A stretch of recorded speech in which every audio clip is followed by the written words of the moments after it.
نبيلة عبيد اتجوزت مستشار رئيس الجمهورية 9 سنين في السر، ولما مبارك طلب منه يطلقها رفض وتحداه وقال له لو فيها مشي من الرئاسة مش هطلقها.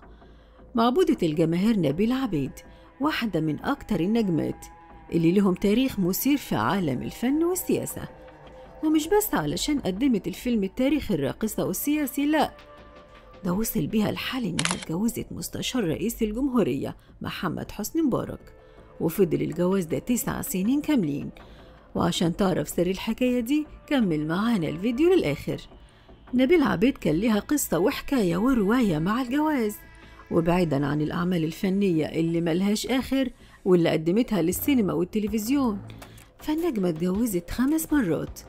كان أولها من المخرج عاطف سالم، واستمر الجواز ده 4 سنين قبل ما يتطلقوا بسبب غيرته الشديدة عليها ورفضه إنها تكمل في التمثيل.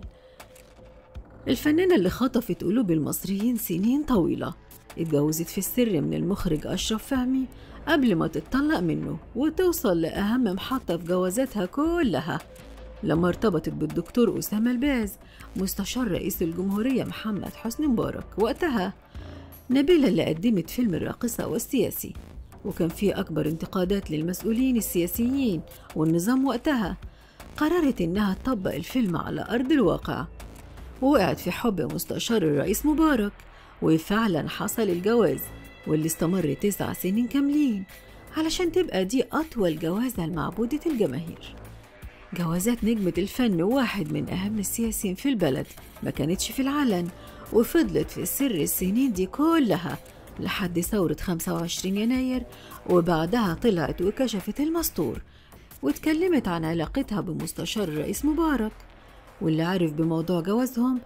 وكان في واقعة شهيرة في الحكاية دي، الفنانة قالت إنها وقعت في حب أسامة الباز وهو كان بيعشقها، وفي يوم كده وهم في قاعدة مع بعض سألته لو الرئيس مبارك عرف بجوازنا وطلب منك تطلقني هتعمل إيه؟ وهنا كان الرد الصادم لما قال لها هقول له السلام عليكم وهسيب الرئاسة وامشي، ومستحيل إن أستغنى عنك. الجواز والحب بين نبيلة عبيد ومستشار مبارك انتهى بالطلاق بعد 9 سنين، والسبب كان الخيانة بعد ما اقتحمت المذيعة أميمة تمام حياة الباز وبقت بتروح له مكتبه بشكل مستمر. والكلام كتر على الموضوع ده، خصوصا إن أميمة وقعت في حب الباز وطلبت منه يتجوزها.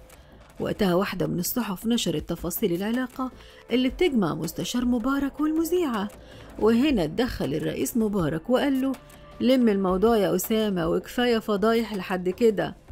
وبعدها حصل الجواز، وهنا طلبت نبيلة عبيد الطلاق واعتبرت إن جوازه التاني خيانة ليها. نبيلة عبيد اللي رفضت الخلفة علشان خافت يعطلها الموضوع ده عن الفن والتمثيل اتجوزت مرة 4 و5 ورفضت تعلن من أزواجها، ونفت كمان جوازها من وزير الداخلية الأسبق حبيب العدلي وقالت الكلام ده مش حقيقي.